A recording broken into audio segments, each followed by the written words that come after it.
बिस्मिल्लाहिर्रहमानिर्रहीम। अस्सलाम वालेकुम स्टूडेंट्स, कैसे हो बच्चों? ठीक हो? कल हमने क्या पढ़ा था?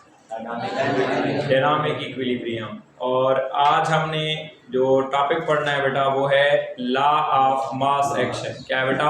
Law of mass action. ये हमारा लेक्चर नंबर 3 होगा।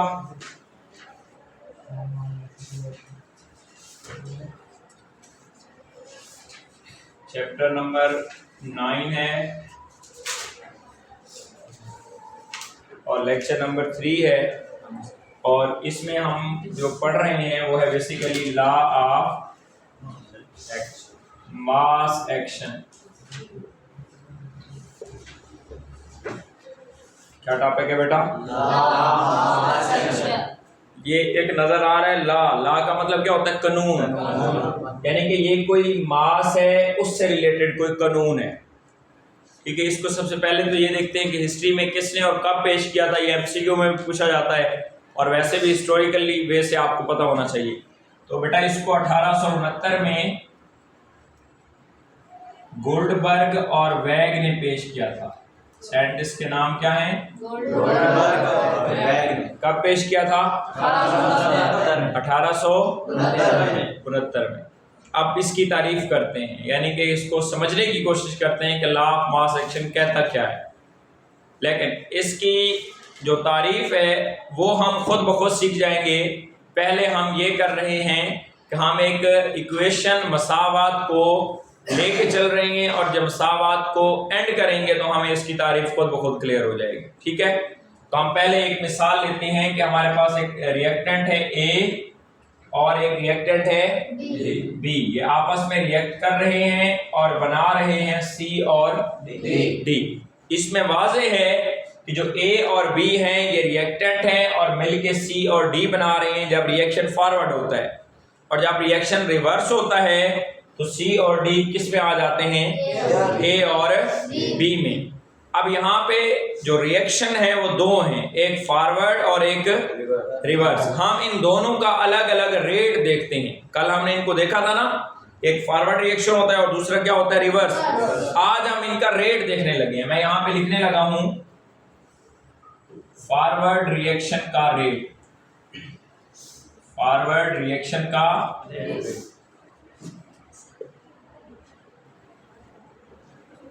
अब ये रेट क्या होता है इसको पहले मैं आपको समझा दूं। बेटा ये जो हमारे पास फॉर एग्जांपल रिएक्टेंट ए है और ये रिएक्टेंट क्या है? बी है। जो ए है ना इसको अब हमने रेट के लिए ब्रैकेट में ज़हर कर देना है। ठीक है, ये इसकी बन जाएगी बेटा मोलर कंसंट्रेशन। क्या बन जाएगी बेटा? Molar concentration.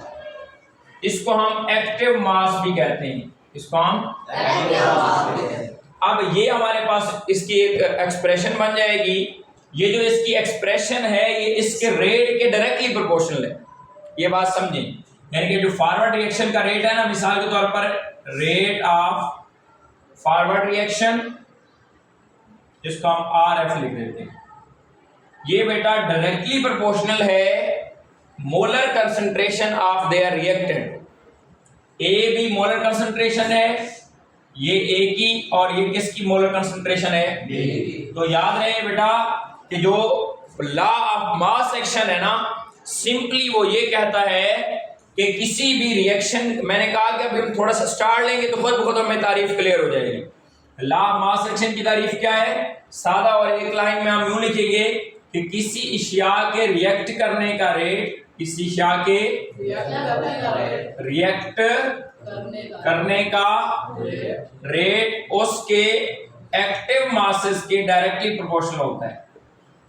एक्टिव मासेस के हासिले ज़रब के डायरेक्टली प्रोपोर्शनल। आप लोग डायरेक्टली और इनवर्सली तक क्लियर है ना आप लोगों को? हाँ जी सर। क्या होता है डायरेक्टली और इनवर्सली? डायरेक्टली में एक मिकदार के बढ़ने से दूसरी भी बढ़ती है और इनवर्सली में कम होती है। अब इस तारीफ को देखो कि किसी इशिया के रिएक्ट करने का रेट, किसी इशिया के ये देखो ना, ये फॉरवर्ड का रेट है। ठीक है, किसके हासिले ज़रब के बराबर है? उनके एक्टिव मासेस के। आपको अभी मैंने समझाया कि जो रिएक्टेंट है हम इसके अगर जब बड़ी ब्रैकेट लगा देंगे, स्क्वायर ब्रैकेट लगा देंगे, तो वो क्या बन जाएगा, मोलर कंसंट्रेशन या एक्टिव मास बन जाएगा। तो इसमें हमने देखा कि रिएक्शन कहां जा रहा है, फॉरवर्ड।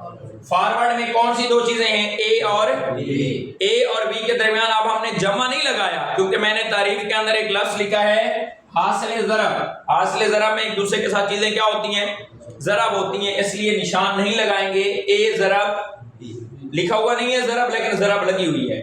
आर एफ का मतलब फॉरवर्ड रिएक्शन का रेट डायरेक्टली प्रोपोर्शनल है, क्योंकि बट्टे के ऊपर आ रहा है ए की कंसंट्रेशन और तो ये है हमारे पास क्या बेटा, फॉरवर्ड रिएक्शन का रेट। अब इसके अंदर एक और चीज है रिवर्स रिएक्शन का रेट, लेकिन उससे पहले हम एक और बात लिखेंगे यहाँ पर। ये फॉरवर्ड का है ब्लॉक।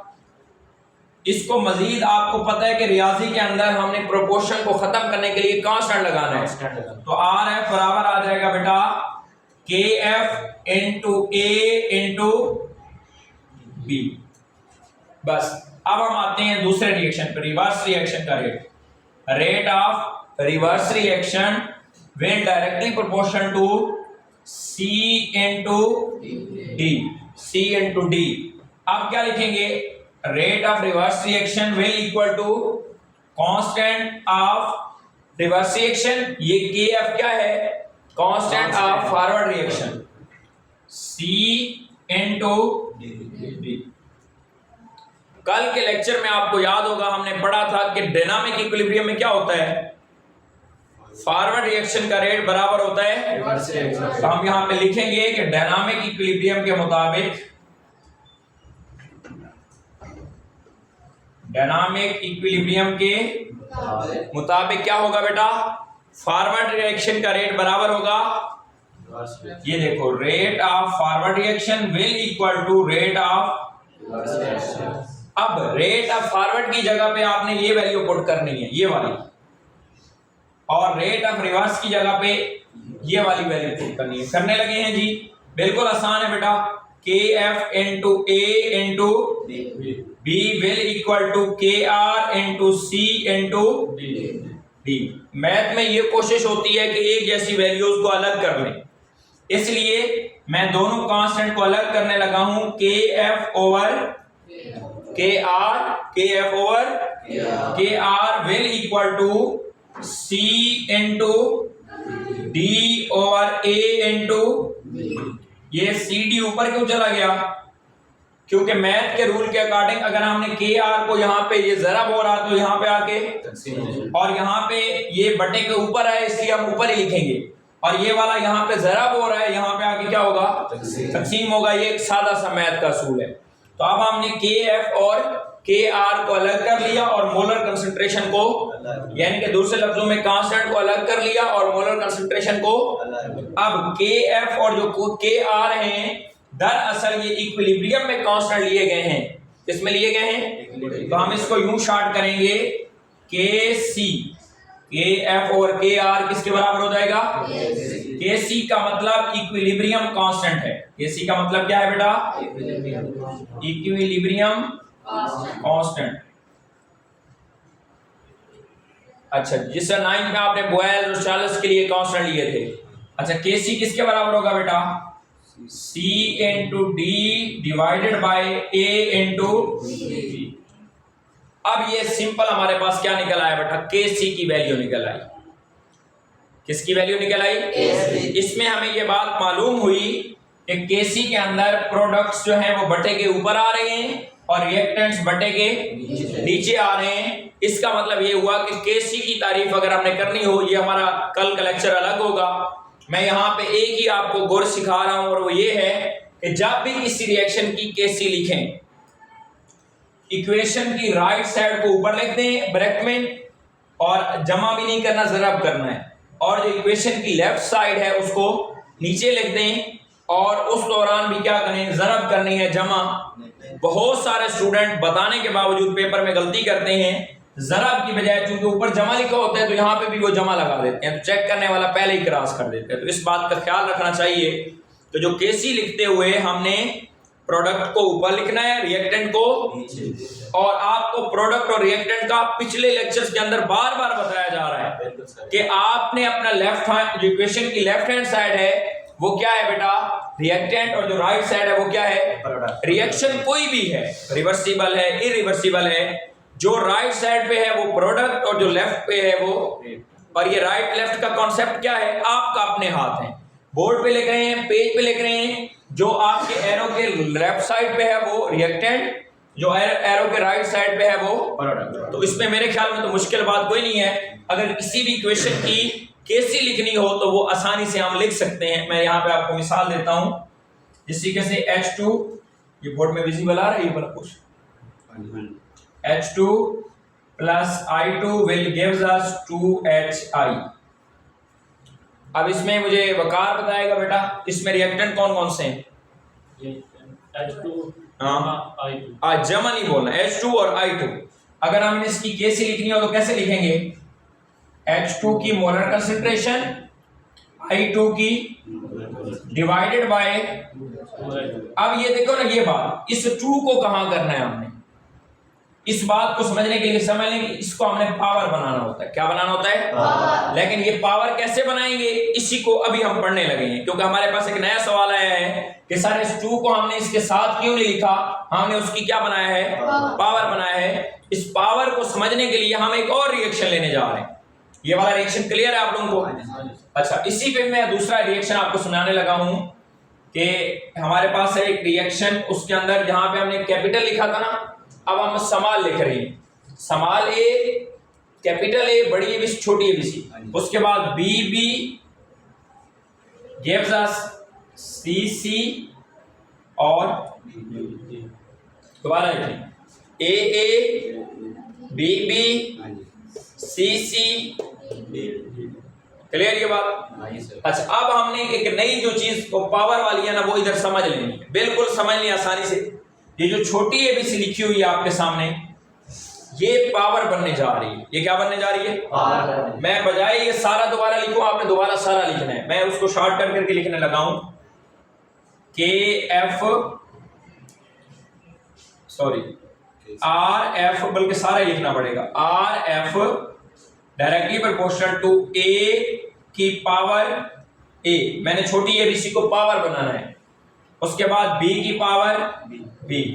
अब ये बनेगा आर एफ बराबर है, अब आप लोग साथ पढ़ाए ना बेटा, के एफ इंटू ए की पावर ए बी की पावर बी। अब लिखें आर एफ बराबर है, नहीं आर एफ क्लियर हो गया। अब हम आते हैं किस पर बेटा, आर आर पर। R R directly proportional to C की पावर सी डी की पावर डी।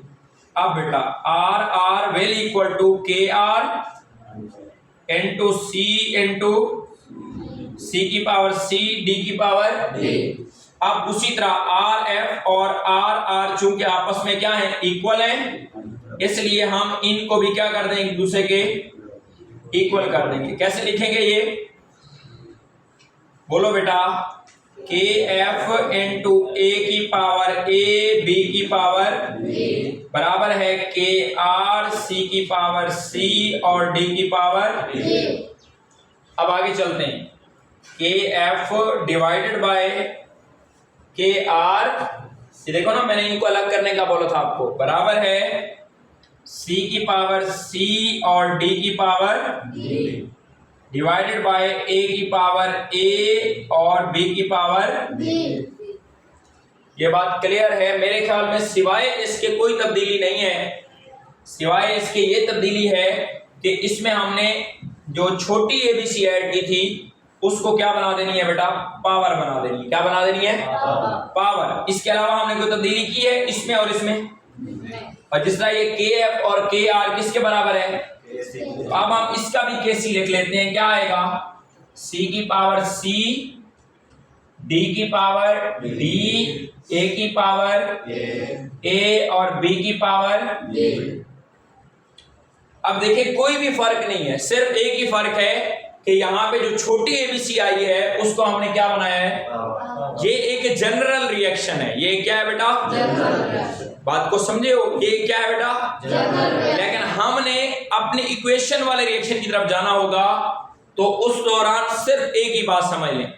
आप लोग ये तो समझते हैं ना कि एलिमेंट के सैंपल इंग्लिश में लिखे जाते हैं, H2, I2, N2, H2, इसके अलावा O2, NH3, H2O, यानी कि ये जो भी आ रहे हैं ये सारे के सारे अंग्रेजी में लिखे जा रहे हैं। इन अंग्रेजी से पहले जो आपको गिनती लिखी हुई नजर आए उसको हम आम जबान में, रियाजी की जबान में कोएफिशिएंट बोलते हैं।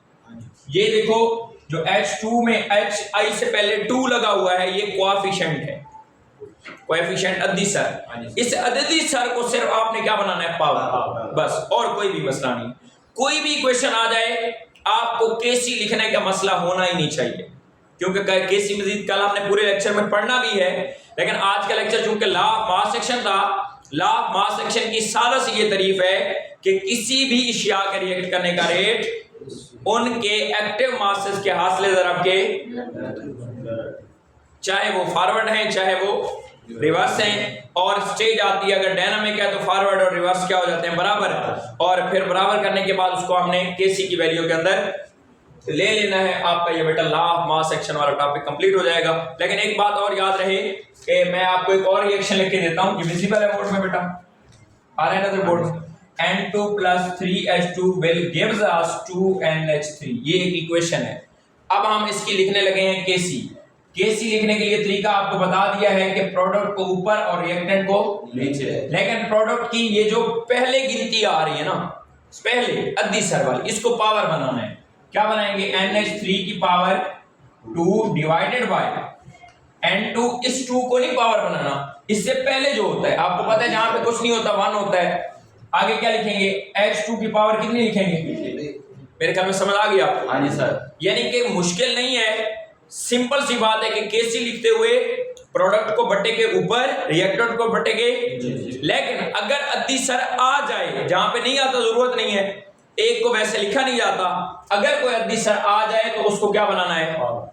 ये आज का आपका टॉपिक था लॉ ऑफ। इस टॉपिक को समझने के बाद आपकी खुद तशखीसी सरगर्मी दी गई है बुक के अंदर, आपने बेटा उसको हल करना है और आपको अंदाजा हो जाएगा कि आपको टॉपिक समझ आया या नहीं आया। 9.2 है खुद तशखीसी सरगर्मी। कल आपको ये 5 सवाल खुद तशखीसी सरगर्मी वाले आने चाहिए।